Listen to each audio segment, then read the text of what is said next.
दोस्तों, कैसे हैं आप लोग। आई होप घर पे होंगे, स्वस्थ होंगे, मस्त होंगे और अच्छे से पढ़ाई कर रहे होंगे। तो मैं आपकी दोस्त शिल्पा चौधरी। तो आज की इस वीडियो में आपको लेकर आई हूँ, मतलब टॉपिक्स लेकर आई हूँ क्वेश्चंस की। जैसे कि आप जानते हैं कि फिजिक्स आपका चल रहा है, तीसरा लेसन आपका समाप्त हो गया, उसका क्वेश्चंस लगवा रहे हैं, ठीक, एनसीईआरटी का। तो आपका 7वां तक हो गया था, यानी 7वां क्वेश्चन आपका समाप्त हो गया था। अच्छे तरीके से मैंने समझाई थी, ठीक। वीडियो बड़ा हो जाने के कारण मैंने कहा था कि जो अगला वाला क्वेश्चन मिलेगा वो अगले वीडियो में मिलेगा। तो अगले वीडियो में हम इस वीडियो में जो लगवाएंगे वो 8वें क्वेश्चन से शुरुआत करेंगे। तो चलिए देखते हैं। आज मैं ब्लैक बोर्ड पर नहीं लिखवाऊंगी क्योंकि टाइम बहुत लग जा रही है, ठीक है। तो यदि आपके पास बुक हो, एनसीईआरटी का बुक हो, तो आप खोलकर सामने बैठेंगे, ठीक। बुक मेरे पास है, मैं पढ़कर यहीं सिर्फ लिखवाऊंगी, वो क्वेश्चंस यहाँ पर नहीं लिखवा पाऊंगी, ठीक। यदि बुक है तो आप खोलकर सामने बैठेंगे। चलिए देखते हैं कि 8वें क्वेश्चन में क्या क्या है। कि निक्रोम का एक तापन अवयव 230 वोल्ट की सप्लाई से संयोजित है और संयोजित है, यानी वोल्ट बोल रहा है, यानी विभवांतर का मान कितना दिया। क्वेश्चन कौन से हैं आपके 8 में है। उसके बाद निक्रोम का एक तापन अवयव कितना दिया है, V इक्वल्स कितना दिया आपका मान 230 वोल्ट।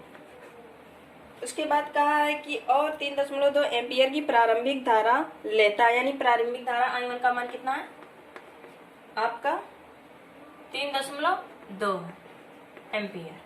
फिर उसके बाद इन्होंने कहा कि जो कुछ सेकंड में जो प्रारंभिक में धारा थी नहीं, वो कुछ सेकंड बाद कितना हो जाती है, अस्थायी हो जाती है 2.8 एम्पियर, यानी I2 का मान कितना हुआ 2.8 एम्पियर। कितनी बात के लिए।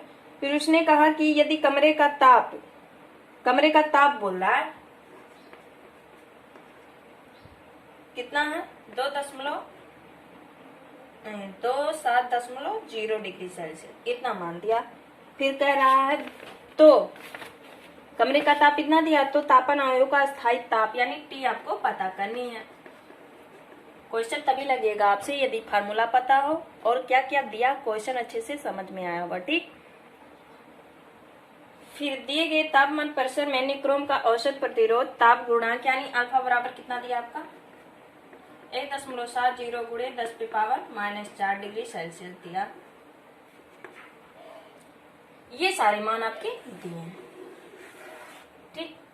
अब कौन सा फार्मूला लगेगा वो देखेंगे। पहले तो हम फार्मूला लगाएंगे नहीं, हमें ताप पूछा है, तो ताप में प्रतिरोध उपस्थित होते हैं, तो यहाँ एक भी प्रतिरोध का मान नहीं दिया। तो सबसे पहले हम क्या करेंगे 27.0 डिग्री सेल्सियस पर प्रतिरोध निकाल लेंगे, फिर T डिग्री सेल्सियस पर प्रतिरोध निकाल लेंगे, ठीक। तो चलिए निकालते हैं। पहला निकालेंगे 2.70 डिग्री सेल्सियस पर प्रतिरोध, यानी 27 बराबर फार्मूला क्या होती है V/I। V का मान मुझे क्लियर पता है कितना है 230, I1 का मान मुझे पता है कितना है 3.2। इसको जब क्या करोगे आगे पढ़ाओगे, इसको सरल करोगे, तो यहाँ से 1 दशमलव हटा, यहाँ 1 0 बढ़ा, तो यानी आपका मान कितना आ जाएगा 27 डिग्री सेल्सियस पर प्रतिरोध का मान कितना आएगा, इतना आएगा। ये आपका था ये, ठीक। अब निकालेंगे T डिग्री सेल्सियस पर प्रतिरोध। समझ में आ रही है। इस पर निकालेंगे तो कितना हो जाएगा, यानी RT हो जाएगा, ठीक। और वही फार्मूला लगेगा VI2। B का मान 230, B का मान 230, I2 का मान 2.8।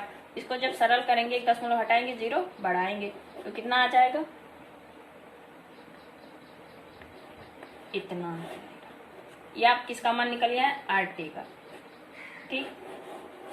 अब प्रतिरोध मुझे पता हो गया कि नहीं हो गया, हो गया। अब क्या करेंगे ताप गुणांक का फार्मूला लगाएंगे, ताप गुणांक का फार्मूला लगाएंगे। ताप गुणांक का फार्मूला क्या होगा RT माइनस R27 कोष्टक में T माइनस 27। ये इस फार्मूले पे हम रखेंगे। तो हमें इसका भी मान पता, मैंने निकाला इसका भी मान, तो क्या करेंगे यहाँ पर पुटअप कर देंगे। यानी RT का मान अभी जस्ट मैंने निकाली, क्या निकाली 2360 300 यानी 2300 कितना है 28। फिर बीच में है माइनस, इसका मान हमने क्या निकाला इतना, तो क्या रखेंगे 32। इसका मान यही रखेंगे, यही तो यही है, रख दो। कोष्टक में T है हमें जो ज्ञात करनी है और 27 है। ठीक, अब देखेंगे कि अल्फा का मान भी मुझे पता है इस साइड, तो अल्फा के मान को भी क्या करेंगे लिखेंगे।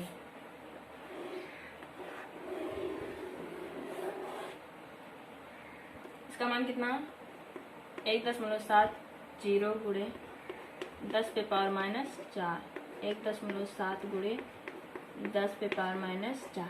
इसको इस साइड लाएंगे और इसको इस साइड भेज देंगे। ठीक, तो क्या होगा 28 माइनस 23 0.32 इसका मान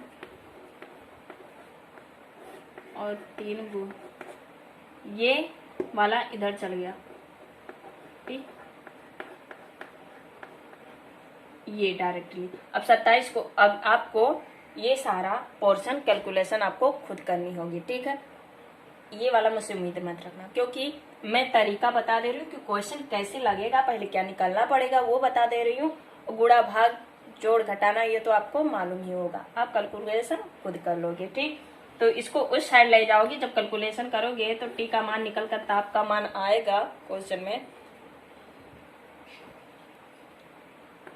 867.3 डिग्री सेल्सियस, इतना मान ताप का मान निकल कर चला आएगा। ठीक, तो ये आपका पूरा पोर्शन था 8वें क्वेश्चन का। ठीक, मैंने कैसे क्या निकाला, धारा मुझे पता, प्रतिरोध पहले मैंने निकाली, उसके मान ताप गुणांक के फार्मूले पे मैंने रख दिया। कैलकुलेशन आपको खुद करनी होगी। ठीक, तो ये आपका था 8वां क्वेश्चन। आई होप अच्छे से समझ में आ गई होगी। अब देखते हैं कि 9 क्वेश्चन में क्या पूछ रहा है, जो कि बहुत ही डिफिकल्ट है, सवाल थोड़ा बड़ा, उसको ध्यान से देना पड़ेगा। ठीक, तो उतारना चाहे तो उससे उतारना।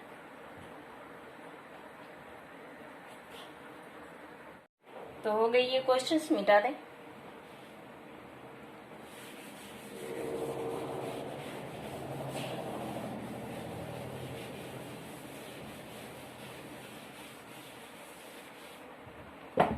तो अब देखेंगे कि 9 क्वेश्चंस में क्या कह रहा है। ठीक, ये बोल रहा है कि चित्र 3.30 में दर्शाया नेटवर्क की प्रत्येक शाखा में प्रवाहित धारा, यानी हर शाखा का तुम्हें क्या निकालना होगा धारा। ठीक है, तो चलिए फिगर कैसे बनाया उसको पहले बना लेते हैं, फिर उसी के माध्यम से क्वेश्चन लगाते हैं। ये वाला फिगर बनाकर वो दिया तुम्हें धारा का मान बताना कि हर शाखा में, जैसे कि AB में कितनी धारा प्रवाह होगी उसका मान बताना होगा। ठीक,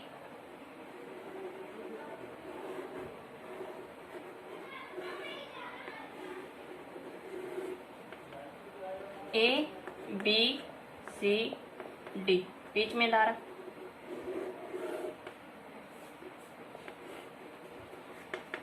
सबका नाम रख दिए, इसको एक बैटरी से कनेक्ट कर दिए। किससे? एक बैटरी से। ठीक, इसका नाम E रख दो, इसका नाम F रख दिया, EF। अब इस पर प्रतिरोधों का मान कितना पुटअप किया है, प्रतिरोध का मान तो दे दिया, लेकिन मान क्या ज्ञात करनी है धारा की। तो इसका 5 ओम, नीचे में कितना दिया आपका 10 ओम और 5 ओम, इसका दिया 10 ओम और इसका दिया 10 वोल्ट, यानी बैटरी का मान कितना दे दिया गया है 10 वोल्ट। ठीक, अब यहाँ देखेंगे कंडीशन, जैसे कि मैंने किरचॉफ सलाह के दूसरे द्वितीय नियम में बताई थी, बंद जार। ठीक, तो यहाँ से धारा यहाँ से प्रवाह की, जैसे गया धारा तो यहाँ से I गया, फिर यहाँ पहुंचा तो क्या हुआ I1। फिर यहाँ गया, यहाँ से यहाँ फिर कुछ संधि की ओर गया और बाहर आया, ये आपका क्या I2 है। फिर उसके बाद क्या, फिर I1 माइनस I2, इसका धारा ये होगा। फिर कुछ धारा यहाँ से गई तो क्या होगा, I माइनस ये धारा I1 ये होगा, ठीक। फिर इसकी धारा क्या होगी, I minus I1 minus I2, इसकी धारा ये होगी, ठीक। अब धारा तुम्हें हर धारे का मान ऐसे निकालनी होगी। कैसे निकालनी होगी, कैलकुलेशन थोड़ा लंबा है, यहाँ ध्यान देंगे, ठीक। कैलकुलेशन आपका बहुत ही लंबा है इस चैप्टर, मतलब इस क्वेश्चन का बहुत ही बड़ा है, ठीक। तो देखेंगे कि बुक में कह रहा है कि हर धारा का मान तुम्हें निकालना। तो मैंने जैसे कि किरचॉफ का नियम बताई थी पहले कंडीशन में, बंद जाल, एक बंद जाल ये दिख रहा है, एक बंद जाल ये दिख रहा है। व्हिटस्टोन का नियम प्रूफ करते समय मैंने बताई थी दोनों जालों के बाद। तो पहले इस बंद जाल को लेंगे, फिर इस बंद, तो पहले क्या लेंगे, ABD, ABD बंद जाल में, ABD A बंद जाल में पहले क्या लेंगे, ABD ये बंद जाल, फिर इसके लिए। तो मैंने बंद जाल का फार्मूला की जो आपका धारा होगा उसके संगत जो प्रतिरोध होंगे उन दोनों के गुणनफल का जो बीजगणितीय योग है शैलों के बराबर होगी, ठीक।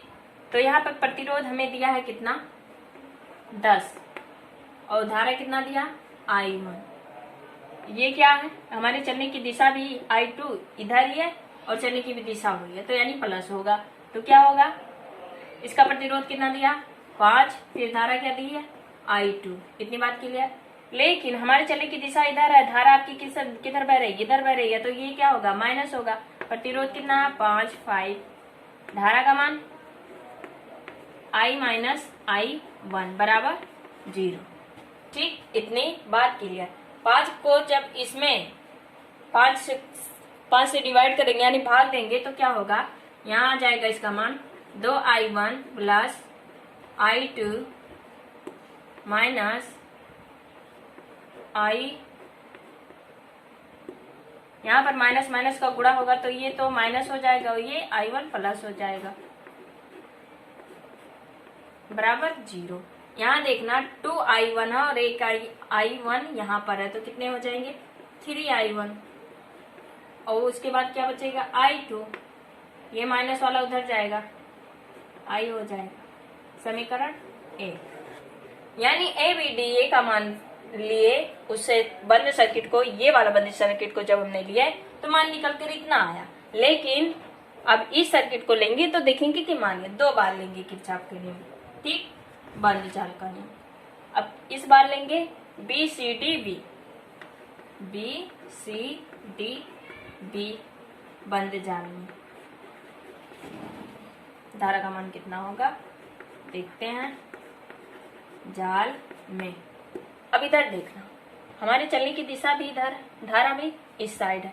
प्रतिरोध का मान कितना दिया, 5, और संगत में धारा का मान कितना दिया, I1 माइनस I2।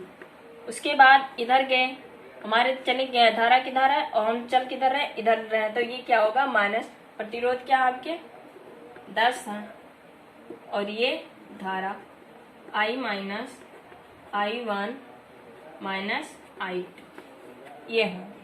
लेकिन यहाँ देखना ऐसे फिर गए तो इसका प्रतिरोध कितना है, प्लस होगा। क्यों, क्योंकि माइनस होगा, प्लस कैसे होगा, यहाँ से चल रहे हैं और ये धारा यहाँ बह रही है, किधर होगा, उधर होगा, तो 5I2 होगा बराबर 0, ठीक। फिर 5 से क्या करेंगे, डिवाइड करेंगे, तो क्या आ जाएगा इसका मान, I1 माइनस I2, यहाँ आ जाएगा 5 I minus I1 minus I2 5I2 बराबर 0। इसको अंदर गुणा करेंगे तो क्या होगा, I1 I2 5I, फिर यहाँ माइनस होगा, ये प्लस है ये माइनस है, तो क्या होगा 5i, ये प्लस हो जाएगा 5i1 minus minus plus 5i2 minus 5i2 बराबर 0। ठीक, इतनी बात क्लियर। ये आपका हुआ।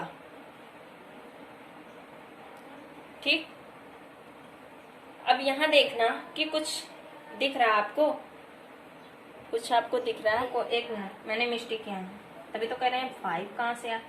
यहाँ पर 5 से भाग दिए ना तो ये कैंसिल हो गया था, 5 दूनी 10, यहाँ 2 रहेगा। क्या रहेगा? 2।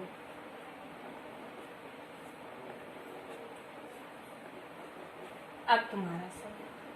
ठीक, अब यहाँ देखना I1 यहाँ भी है और कहीं I1 है, यहाँ भी है, फिर उसके बाद नहीं है, तो यहाँ क्या हो जाएगा? I1 और 1 यहाँ छिपा है तो कितने हो जाएंगे? 3I1 हो जाएंगे। ठीक, उसके बाद क्या है?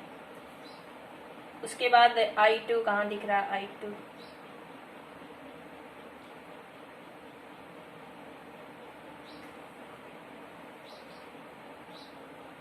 Minus minus 3, minus minus 3I2, फिर क्या होगा? 3I2। यहाँ पर बड़ी कन्फ्यूजन है, ठीक है, थोड़ा ध्यान देना कि I2 ये है, फिर 2I2 ये है, तो माइनस I1 और ये कितने हुए? माइनस 3I2, और कहीं दिख रहा माइनस 3I2, और यहाँ पर क्या है? दोनों प्लस हैं, तो कितने?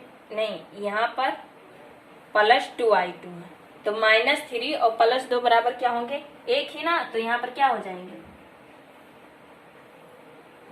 माइनस I2, और ये इस साइड जाएगा तो क्या हो जाएगा? 2i। ठीक, ये समीकरण आपका दूसरा है। क्या होगा? समीकरण आपका दूसरा होगा।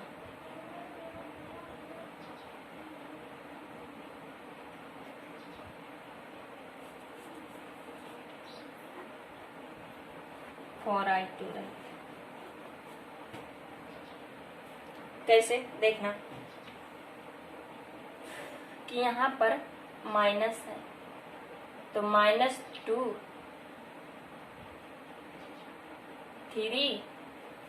3 हुआ, फिर ये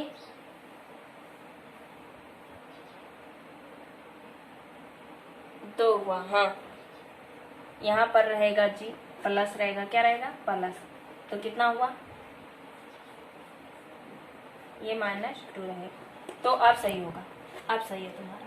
बहुत कन्फ्यूजन है यहाँ पर, ठीक है, थोड़ा ध्यान से पढ़ना। ये था पहला अभी और लेंदी है, लेकिन जगह कम होने की वजह से इतना पहले आप लिख लेंगे, उसके बाद देखेंगे आगे क्या आ रहा है। तो हो गई ये, तो मिटा दें।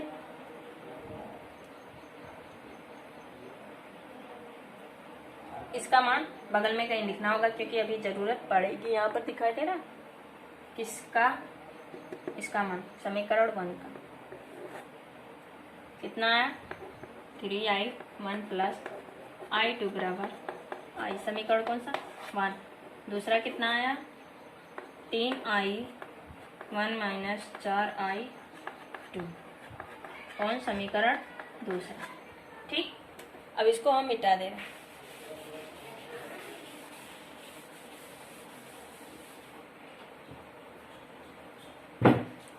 अब क्या करेंगे? समीकरण 1 से समीकरण 2 को क्या कर देंगे? माइनस कर देंगे। क्या कर देंगे? माइनस कर देंगे। तो चलिए करिए कि समीकरण 1 व 2 को घटा देने पर, यानी समीकरण 1 माइनस समीकरण 2। तो समीकरण 1 का मान आया था 3, कितना आया था? 3I1 प्लस I2 बराबर I आया था। आई आया था किसका मान? समीकरण 1 का। और समीकरण 2 का कितना? यहाँ नीचे दिख रहा, लिखने से कौन फायदा? नहीं दिख रहा, यानी समीकरण 1 हो गया, फिर समीकरण 2 हो गया, उसके बाद 2i है। ये समीकरण दूसरा। दोनों को हमने क्या कर दिया? माइनस कर दी। क्या करती? समीकरण 1 माइनस समीकरण 2 को माइनस कर दी। तो यहाँ देखना 3 3 तो कैंसिल, प्लस ये भी है प्लस ये भी है, तो इनको क्या कर देंगे, माइनस कर देंगे, तो ये दोनों तो गए। उसके बाद जब माइनस करेंगे तो माइनस का गुणा इससे करेंगे तो हो जाएगा प्लस, यानी 4 1 कितना हो जाएगा 5i2 हो जाएगा। ठीक, और यहाँ पर 2 है और यहाँ पर 1 है, तो 2 में से 1 गया तो 1 आएगा, यानी i आएगा। ठीक, ये आपका मान। अब इसको 5 को उस साइड ले जाओगे तो क्या आ जाएगा, i2 का मान कितना निकल कर आएगा 1/5 i। ये मान निकल कर आया किसका, i2 का। इतनी बात क्लियर। अब क्या करेंगे कि समीकरण 1 में 4 से गुणा कर देंगे, समीकरण 1 में 4 से गुणा कर देंगे तो i1 का मान निकल आएगा। ठीक, तो ये बात क्लियर हो गई। अब क्या करेंगे, समीकरण 1 में 4 का गुणा कर देंगे, 1 में 4 का क्या कर देंगे, गुणा कर देंगे, यहाँ पर प्लस रहेगा। तो 4 का जब समीकरण 1 में गुणा करोगे तो क्या आएगा, 4 तियां 12, दिख रहा है, 4 तियां 12 और 3 15, तो यहाँ क्या हो जाएगा 15i1। ठीक, उसके बाद यहाँ देखना i2 में जब 4 का गुणा करोगे तो क्या आएगा, 4 आएगा, तो इसमें से इसमें घटाओगे, 4 में से 4 गया तो कैंसिल ही हो जाएगा। और इसमें क्या करोगे, इसमें 4i का गुणा करोगे तो क्या हो जाएगा, इसमें 4i का गुणा करोगे तो 4 में से 2 घटाओगे कि जुटेगा, तो 4 और 2 कितना हो जाएगा, बराबर 6i हो जाएगा। ठीक, ये इतना हो जाएगा। फिर उसके बाद आगे क्या करेंगे, i1 का मान निकालने के लिए i1 को इधर रखेंगे और उसको उस साइड में लेंगे, यानी 6/15। ये आपका आएगा किसका मान, i1 का मान। क्या आएगा, i1 का मान आएगा 6.15i। i1 i2 का मान निकल के कितना है भाव, 1/5i, और i1 का मान कितना 6/15i निकल कर इसका मान आया। ठीक, और यदि आप इसको कैंसिल करना चाहें, यदि आगे बढ़ाना चाहें तो अभी कटेगा भी, देखिए कितना कटेगा, 3 से कटा, 3 दूनी 6, 3 पचे 15, यानी i1 का मान निकल कर कितना आया 2/5 आई। ठीक, तो इसको याद रखना, फिर मिटाना पड़ेगा आगे बढ़ने के। कैलकुलेशन बहुत ही बड़ा है, यहाँ पर कंफ्यूजन भी है और कैलकुलेशन बहुत लेंदी है, तो इसको ध्यान से पढ़ना पड़ेगा और इसको एक बार नहीं 2 बार आपको रिवाइज करनी पड़ेगी कि कैसे क्या है। ठीक, तो इतनी बात के लिए यदि आ गया तो प्लीज़ इसको उतार लीजिए। उसके बाद आगे बढ़ते हैं कि क्या होगा। यहाँ बगल में कहीं लिख ले रहे हैं कि i1 का मान कितना आया 2.5i, i2 का मान कितना आया 1.5i।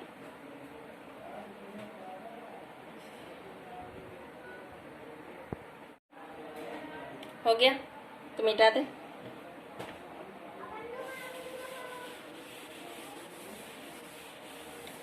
अब अभी तक हमने इस बंद वाले जाल के लिए निकाला, इस बंद वाले जाल के लिए निकाला, अब पूरे सर्किट का हम निकालेंगे। ठीक था, तो क्या लेंगे, A B C E F A बंद जाल में। अब पूरे सर्किट के लिए हमें निकालना पड़ेगा। ठीक, तो पूरे सर्किट के लिए निकालने के लिए क्या करना पड़ेगा, वही कंडीशन जो मैंने इसके लिए किया और इसके लिए किया, यानी ए बी के लिए क्या लेंगे, यानी इसका प्रतिरोध कितना है 10, धारा i1, फिर इसका प्रतिरोध कितना है, यानी धारा ऐसे गए, धारा भी इधर, ऐसे गए, धारा भी इधर, तो क्या होगा प्लस कितना दिया हूँ 5i1 माइनस i2, फिर यहाँ आए, ऐसे गए तो क्या होगा, ओम कितना दिया है, यानी यहाँ जब गए, कहाँ गए, इस वाले पोर्शन पे, ये लेंगे ये लेंगे ये लेंगे, अंदर वाला पोर्शन नहीं लेंगे, ये लेंगे और ये वाला लेंगे। ठीक, तो 10 ओम क्या होगा, प्लस 10 ओम बराबर, यानी उस बार बैटरी में कुछ नहीं लगा था, लेकिन यहाँ पर क्या दिया है, 10 वोल्ट यहाँ भी लगा हुआ है। ठीक, और इसके संगत में धारा क्या है, आई है। उसके बाद हम देखेंगे इसे जब 5 से डिवाइड करेंगे, तो 5 से इसमें डिवाइड करेंगे तो यहाँ क्या आ जाएगा, 2, यहाँ ऊपर लिखे जगह फिर कम, 2i1 प्लस यहाँ क्या होगा, i1 minus i2 plus i बराबर 5, 2 यहाँ की 2 आई होगी। ठीक, ये कंडीशन। अब यहाँ देखो, जोड़ो i1 और ये कितने होंगे, 3, कितने आए, 3i1 माइनस i2, क्या होगा यहाँ पर, माइनस i2, फिर प्लस क्या होगा, 2i बराबर 2।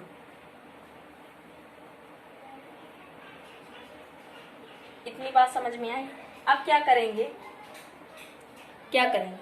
इसके जगह पर i1 अभी का मान निकाले हैं, i2 का मान निकाले हैं, तो उसको रख देंगे। तो चलिए रखते हैं कि i1 का मान हमने कितना निकाला, 2.5, यानी 3 गुणे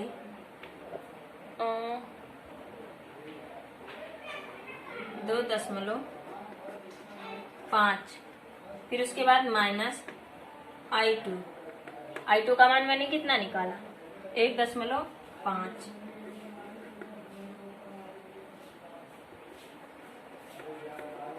प्लस 2i। इतनी बात क्लियर। तो आगे बढ़े, यहाँ देखना, अब i 3 दूनी 6, तो यहाँ क्या हो जाएगा, 6 हो जाएगा। i को हमने कॉमन ले लिया, क्या कॉमन ले लिया, तो 6/5 होगा कि नहीं होगा, फिर माइनस क्या होगा, 1/5, बगल में क्या 2 है, फिर बराबर 2, 5 दूनी 10, इसको जब ऐड करेंगे तो क्या होगा, 6 माइनस 1 प्लस 2, और नीचे क्या होंगे, 5 होंगे, बराबर 2, और आई भी होगी। ठीक, हम किसके लिए निकाल रहे हैं बाबू, पूरे सर्किट के लिए निकाल रहे हैं। कैलकुलेशन बहुत ही लंबा है, इसे ध्यान से देखेंगे। ठीक, उसके बाद हम क्या करेंगे, 6 में से 1 गया 5, और 5 और प्लस 2 कितने हुए, 6 माइनस 1 5 बचे, प्लस 2 कितने हुए, तो हो गई,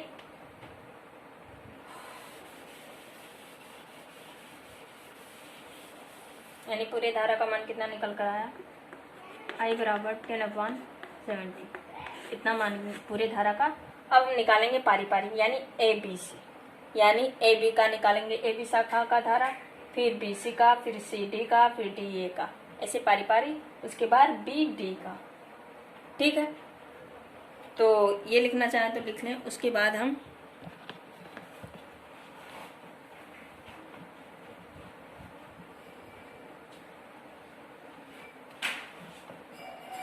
ठीक, तो चलिए लिखते हैं, ए बी में धारा, यानी I1, तो I1 का भी जस्ट मान हमने कितना निकाला, इतना ही आएगा। तो ए बी का धारा, हमें ए शाखा का धारा पता चल गया कि नहीं, यानी 10/7। अब निकालेंगे हम बी सी का, किसका, बी सी का। तो बी सी में धारा कितना है आपका, I1 माइनस I2। ठीक, I1 का मान कितना, इतना। I2 का मान, इसके पहले वाले हम निकाल चुके थे, कितना आया था, यहाँ पर देखिए लिखे हैं, दिखाई दे रहा। I2 का मान 1/5 इतना निकल कर आया था। अब इसका जब कटिंग करेंगे 5 के नंबर 5 दूनी 10, यानी 2/7 निकल कर आया। ठीक। और एक बात, ये वाला कहाँ से आया, ये मैंने अभी बता दें कहाँ से आया। रुको,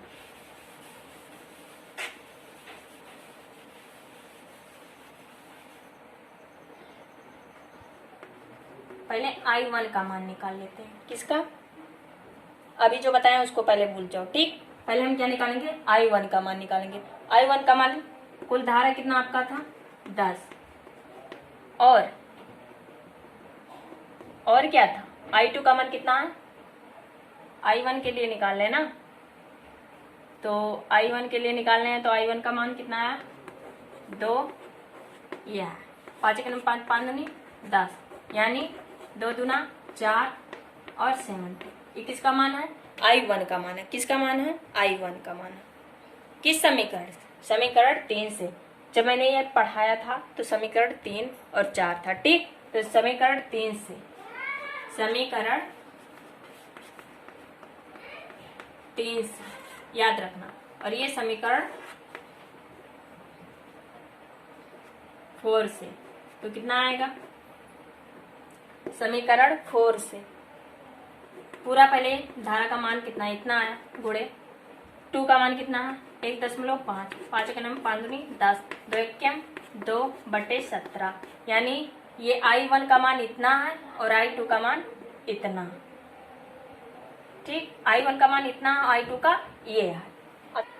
तो अब समझ में आया कि इसका मान लेकर हम कहाँ आए थे। ठीक, तो ऐसे करके हमने क्या, तो इसको याद रखना, कहाँ लिखे हैं, यहाँ नीचे। I1 का मान कितना निकल कर आया, 7 यानी 4/7। I2 का मान कितना निकल कर आया, 2/7।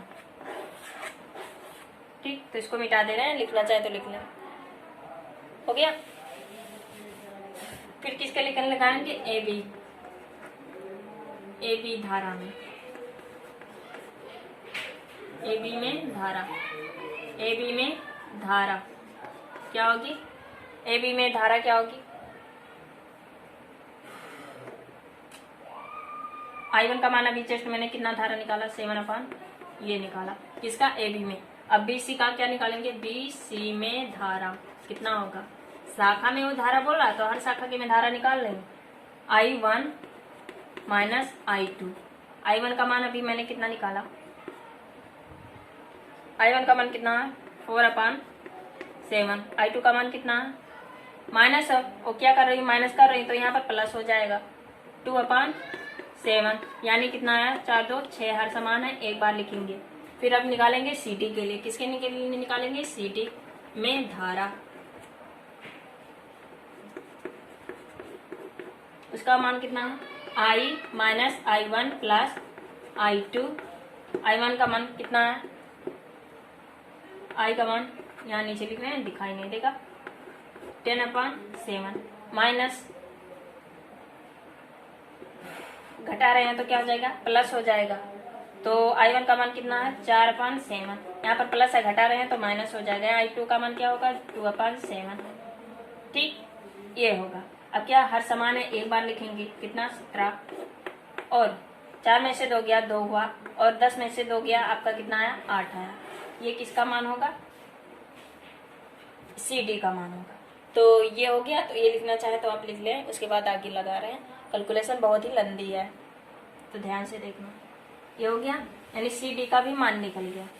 अब किसका मान निकालना है, किसका, DB, A का निकल गया, फिर अब DA का निकालना, DA में धारा, DA में धारा क्या होगा, I माइनस I1। I का मान अभी मैंने क्या निकाला, 17, यानी 10/17। उसके बाद माइनस से घटा भी रहे तो प्लस हो जाएगा। I1 का मान कितना है, 4/17, हर समान है, एक बार लिखेंगे, और 10 4 14। ये किसका मान, DA का। अब बचा आपका BD, BD में धारा, BD में धारा यानी कितना I2, और I2 का मान कितना है आपका 2/7। तो ये आपका क्या होगा, BD का मान निकल कर आया। ये आपका क्वेश्चन पूरा क्या था 9वां। तो पारी पारी करके हर शाखाओं का मैंने धारा बताई।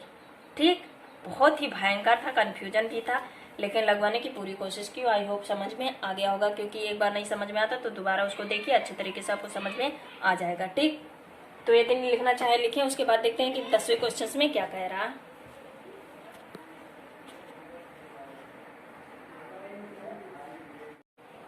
तो हो गया ये आपका, मिटा दें।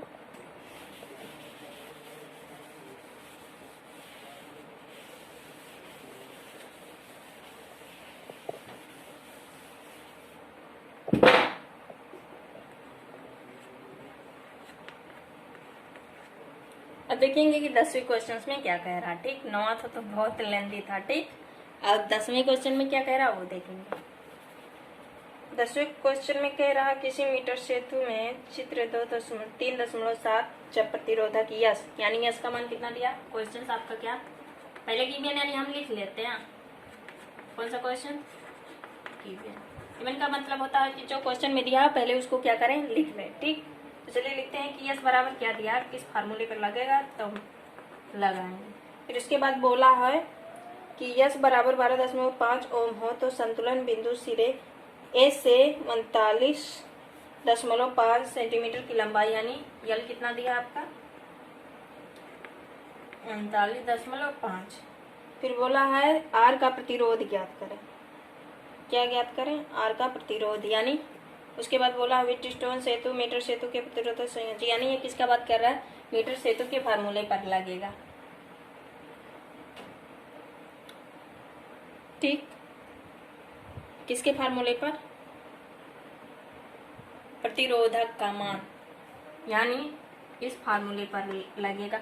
ये वाला फार्मूला कहीं आप देखे हो, into L so minus L, इस फार्मूले पर ये कंडीशन लगेगा। ठीक, ये यस क्या मैंने अज्ञात तार का किसकी सहायता से, मीटर सेतु की सहायता से अज्ञात तार ज्ञात की थी। ठीक, यहाँ पर आर रहता और यहाँ पर यस रहता, लेकिन हमें यस पता, तो इसका फार्मूला किस साइड बन जाएगा, ऐसे बन जाएगा। तो अब मान को क्या करो, रख दो। इसका मान कितना है 12.5 गुणे लंबाई कितनी है 39.5, नीचे 100 माइनस लंबाई 39।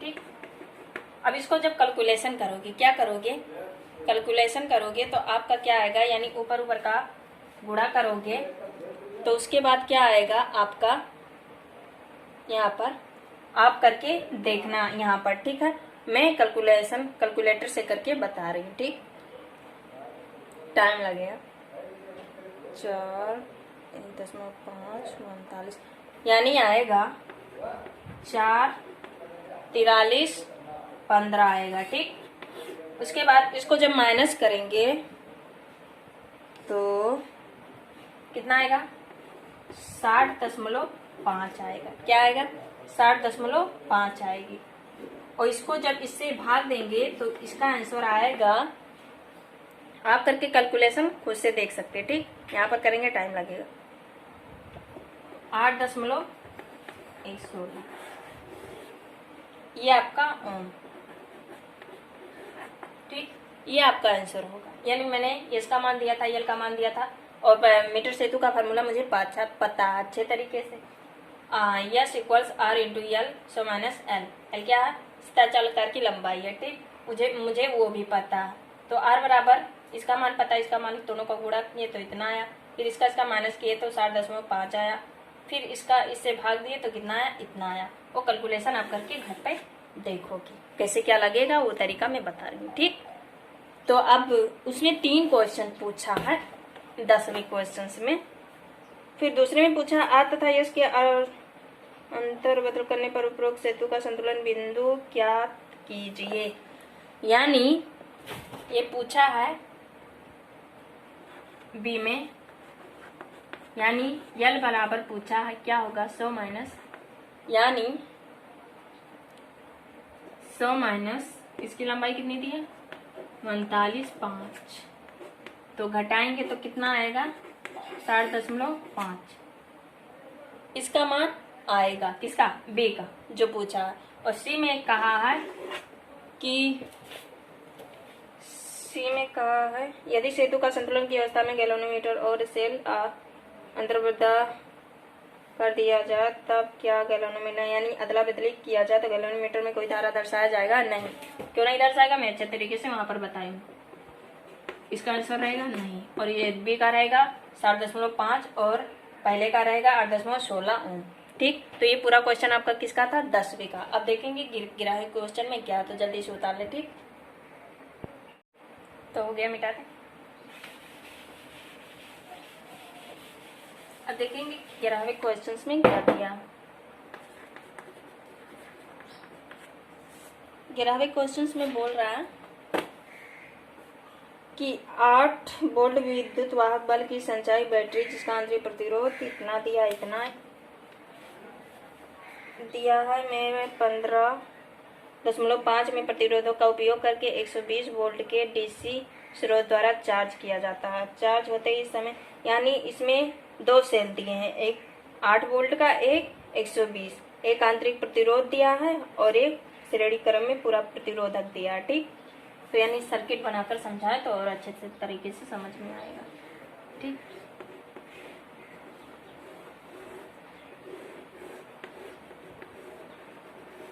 एक वोल्ट कितना है, V1 आपका कितना 8 है और V2 आपका कितना है 120 दिया। कितना 120 दिया। आंतरिक प्रतिरोध आपका कितना दिया है, आंतरिक प्रतिरोध आपका दिया है 0.5।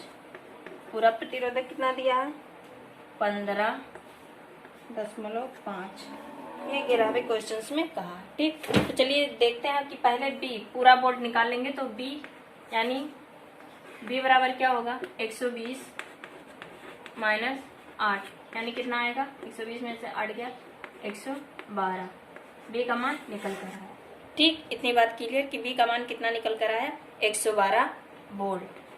फिर हम जानते हैं एक फार्मूला आई बराबर क्या होती है ई अपान पूरा प्रतिरोध और प्लस आंतरिक प्रतिरोध। ठीक, तो ई का मान कितना निकल कर आया इतना।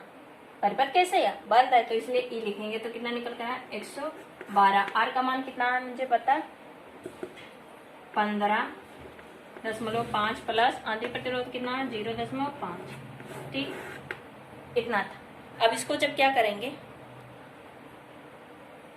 ऐड करेंगे तो कितना आएगा 16। कितना आई 112/16। इसका आई का मान पता चल गया। तो 16 से हमें 16 से हमें 112 में जब भाग दोगे तो कितना आएगा करके देखना। ठीक, 16 सत्ते 112 तो 7 बार जाएगा यानी 7 एम्पियर। आई का मान धारा का मान कितना है 7 एम्पियर। ठीक, तो मुझे बी भी पता हो गया आई भी पता हो गया। ठीक, अब यानी पूरा बी क्या करेंगे, पूरा बी वो निकालने के लिए पूरा वोल्ट निकालने के लिए B1 प्लस B2 क्या करेंगे ऐड कर देंगे। क्या करेंगे जोड़ देंगे। तो सर्किट कैसी है आपकी बंद है, यहाँ पर ही रखना। और B2 आपका आ जाएगा। और वैसे भी B बराबर क्या होता है I इंटू आर होता है। ठीक, तो I इंटू आर हो जाएगा। E का मान अभी मैंने जस्ट क्या बताई, E का मान कितना आएगा कहाँ गया जी B1 का मान कितना है 8 है प्लस I का मान अभी मैंने जस्ट निकाला 7 है गुणे R का मान कितना है 0.5 है। ठीक, ये जब इसका गुणा करोगे या इसे लिख सकते हैं हम क्या +7/5। ठीक, ये हम लिख सकते हैं। तो क्या होगा यहाँ देखो गलती ये रहेगा 8 दूनी नीचे दिखाई दे रही है नहीं दिखाई दे रही।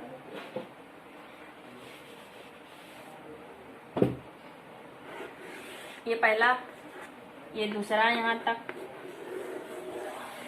फिर ये तीसरा यहाँ तक तीसरा स्टेप यानी 8 दूनी 16 प्लस 7/2 ये आएगा कि नहीं आएगा यही तो आएगा। फिर उसके बाद जब इसको ऐड करोगे तो 16 साल 23 और बट्टे 2 ये आएगा। 2 से 23 में भाग दोगे तो कितना आएगा 1.5। ये इसका मान निकल कर आ जाएगा बोल्ट का।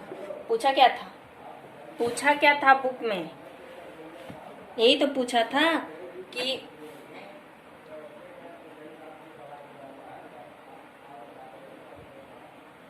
हम एक क्वेश्चन में कि चार्ज का कार्य यानी जब चार्ज किए परिपथ में प्रतिरोधक को श्रेणी क्रम में संबद्ध करने का क्या उद्देश्य है, और चार्ज की वोल्टता टर्मिनल वोल्टता क्या होगी। तो वोल्टता कितनी होगी, इतनी होगी 11.5 वोल्ट।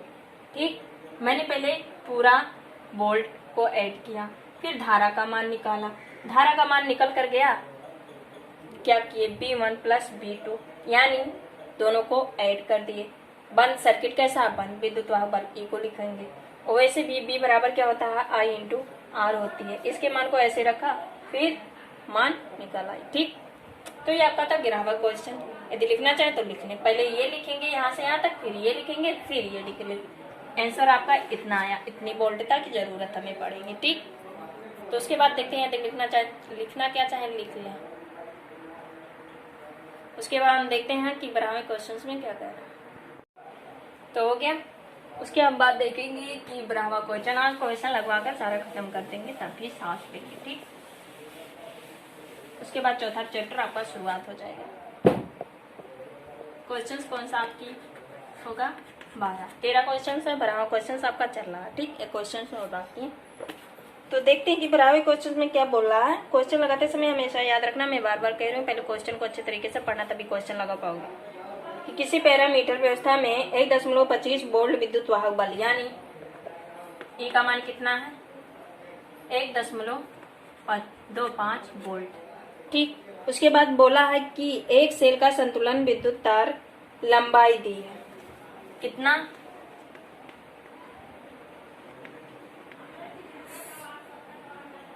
सेंटीमीटर। ठीक, उसके बाद फिर बोला है कि लंबाई पर प्राप्त होता है यदि इस सेल के किसी अन्य सेल द्वारा प्रतिस्थापित कर दिया जाए तो संतुलन विद्युत पर स्थानांतरित होता है। यानी इसमें लंबाई एक L1 है और एक L2 है। L2 का मान कितना है 63.0 सेंटीमीटर। ठीक, इसको जब मीटर में चेंज करेंगे तो 35 आएगा, इसका 63 आएगा। हमें मान क्या ज्ञात करना है A2 का मान ज्ञात करना, E1 पता है, E1 का पता, तो वही पूछ रहा दूसरे सेल का विद्युत वाहक बल क्या होगा। तो चलिए देखते हैं किस फार्मूले पर लागू होगा। ठीक, E1 का मान मुझे दिया, L1 का मान, L2 का, E2 का नहीं पता। कौन सा फार्मूला, ऐसा कौन सा फार्मूला है जिसमें लंबाई और विद्युत वाहक बल आती है। याद रखना विभव मापी में हमने ये फार्मूला पढ़ा था कि नहीं पढ़ा था।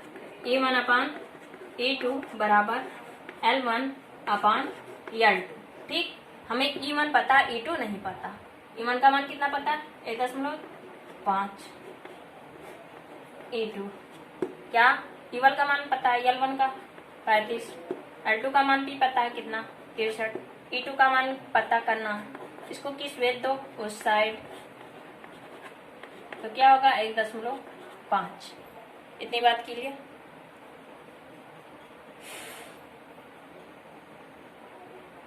ये होगा, इसका गुणा इस साइड होगा तो क्या हो जाएगा, इसको पलटेंगे तो E2 का मान होगा 63 गुणे 1.5 अपान 35। इसका जब कैलकुलेशन आप करोगे, कैलकुलेशन करना आपका काम है। ठीक, मैं तरीका से बता दे रही हूँ कि कैसे क्वेश्चंस लगेगी, कैलकुलेशन थोड़ा तुम कर सकते हो। ठीक, तो उसका आंसर आएगा 2.25 वोल्ट, यानी दूसरे विद्युत वाहक का बल कितना आएगा 2.25 वोल्ट आएगा इसका आंसर। ठीक, तो ये आपका था बढ़ावा क्वेश्चन, बहुत ही छोटा था क्वेश्चन। लेंदी कौन सा क्वेश्चन था आपका 10वां, बहुत भारी था। ठीक, तो लिखना चाहे तो लिख लें, उसके बाद दिखाते हैं। एक ही क्वेश्चन बचा है 13वां, वो भी खत्म करते हैं।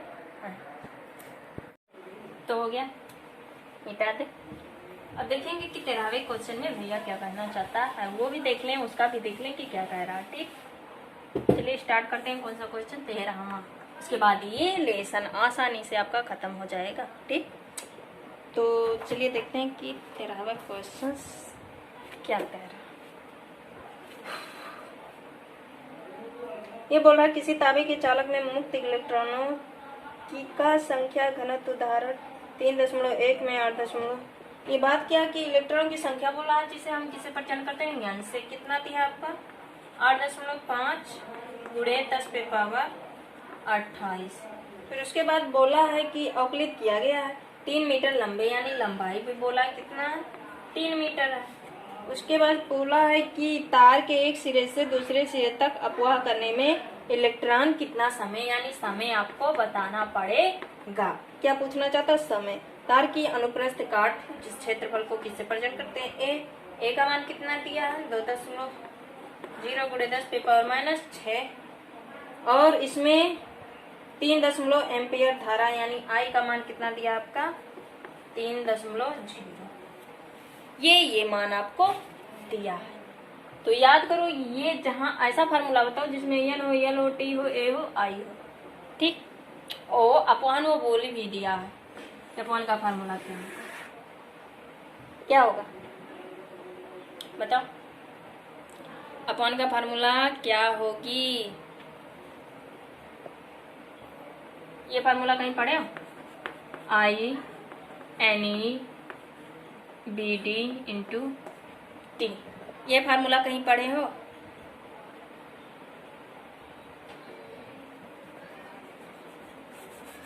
एक बात पहले तो ये जान लो, बी डी बराबर आई अपॉन टी। ये फार्मूला कहीं पढ़े हो? ये आई नहीं, एल। क्या? एल पढ़े हो? किसमें? जब धारा विद्युत वाहक बल के बारे में बताई थी और अपवहन भी बताई थी, तो दोनों में धारा और दोनों में संबंध बताई थी, तो फार्मूला निकल कर क्या आया था? याद करो, आई इक्वल्स हुआ था N into E B D.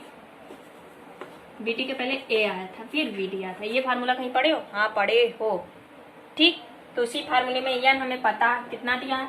8.5 गुणे 10⁻22। इलेक्ट्रॉन का मान मुझे वैसे पता है, क्या होता है? 1.6 गुणे 10⁻⁻19। क्षेत्रफल का मान कितना दिया है? 2.0 गुणे 10⁻⁻6। ठीक, ये हुआ। फिर उसके बाद बी डी का मान। बी डी का मान यल हमें पता है कितना, यहाँ तो आएगा नहीं, इसे और इधर करके लिख दें। I equals N E A into B D.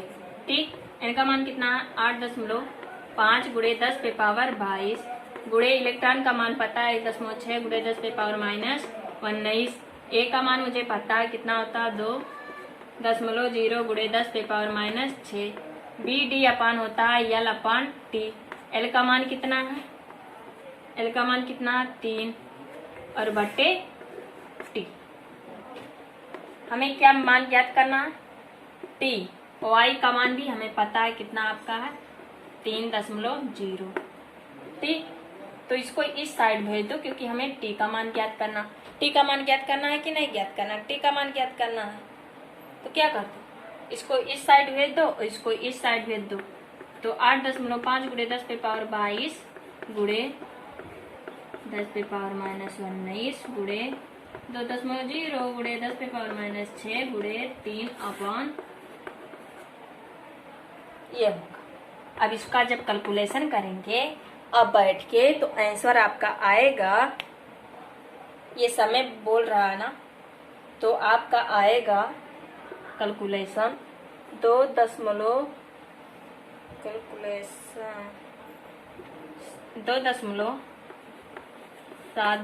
गुणे 10⁻10 4 सेकेंड।